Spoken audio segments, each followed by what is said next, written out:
Movie next level ఉంది bro. Seriously expect చేయలేదు ఇంత బాగుంటుందని. కొత్త అస్సలు బోరింగ్ లేదు. 1 మీద కూడా బోరింగ్ ఉండదు. కొత్త love story. Expectation definitely Kiran బేబీతో కంపేర్ చేయలేం. బేబీయే ఈ సినిమానే. అండ్ బేబీ అంతా హిట్ అవుతుంది 100%.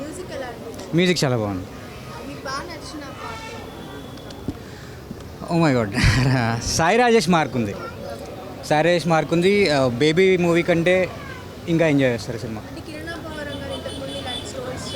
రాజావారు రానివారు తర్వాత నాకు అనిపించింది కిరణ్ భవన్కి ఇంత మంచి హిట్ పడింది అనుకుంటున్నాను.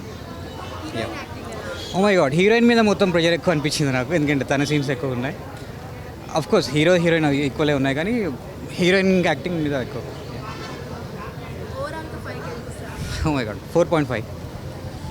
అంటే ఇది ఒకరి ఆత్మకథ.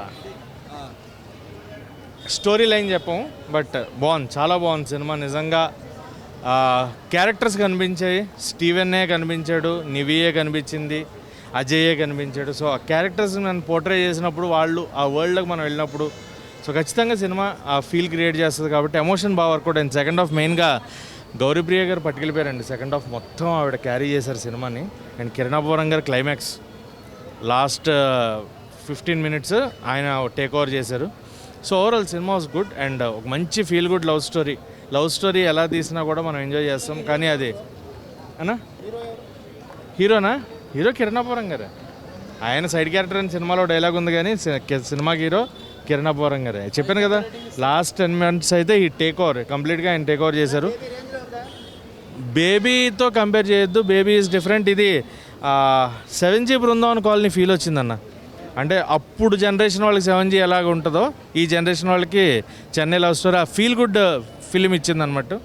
సో ఎస్కేఎన్ గారు ఏదైతే నమ్ముతారో అండ్ సాయి రాజేష్ గారు ఏదైతే అంటే వాళ్ళిద్దరి మధ్యన బాండింగ్ ఏదైతే ఉందో అది సినిమాలో రిఫ్లెక్ట్ అయింది అనిపించింది. అంటే వాళ్ళు తీస్తే మంచి సినిమా తీస్తారు, మంచి ఫ్యామిలీ సినిమా తీస్తారు, లవ్ స్టోరీ తీస్తారు అనే ఫీలింగ్ వచ్చింది.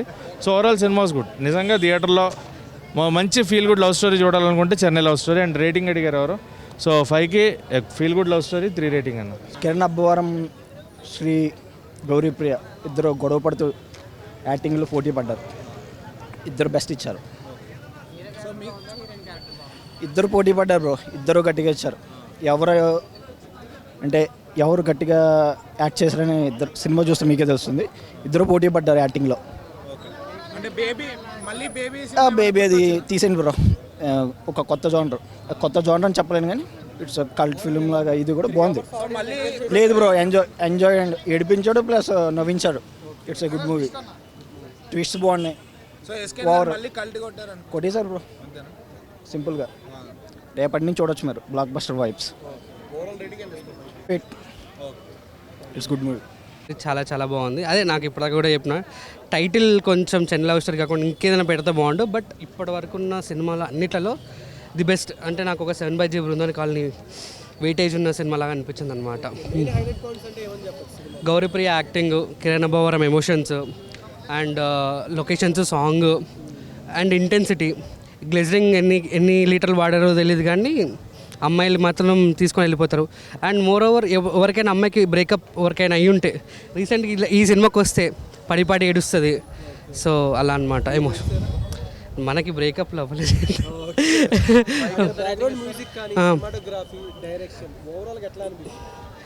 అండ్ అదే నాకు బేబీ సినిమా చూసినప్పుడు ఎంతైతే వెయిటేజ్ అనిపించిందో అట్ ద సేమ్ టైం నాకు చెన్నై లవ్ స్టోరీ చూసినప్పుడు అంతే వెయిటేజ్ అనిపించింది. ఒక అమ్మాయి మోసం చేస్తే అది బేబీ, ఒక అమ్మాయి సిన్సియర్గా ప్రేమిస్తే చెన్నై లవ్ స్టోరీ. తప్పకుండా చంపేస్తలేకపోతే అట్లని కాదు, యాక్సెప్ట్ చేస్తారు కూడా. తప్పకుండా మీరు వచ్చి తప్పకుండా చూడండి. Worth cinema. అంటే మీరు ఏదైతే అమౌంట్ పెడతారో దానికి 1000% వర్త్. చెప్పాను కదా ఇప్పటిదాకానే, మళ్ళీ రిపీట్ వేసుకోండి అన్న. నేను రేటింగ్ ఇచ్చేంత కాదు, బట్ సినిమా మాత్రం హ్యాపీగా మీరు ఏదైతే 100, 200, 300 పెట్టుకొని వస్తారో దానికి న్యాయం చేస్తుంది అనమాట. ఫుల్ఫిల్. Thank you.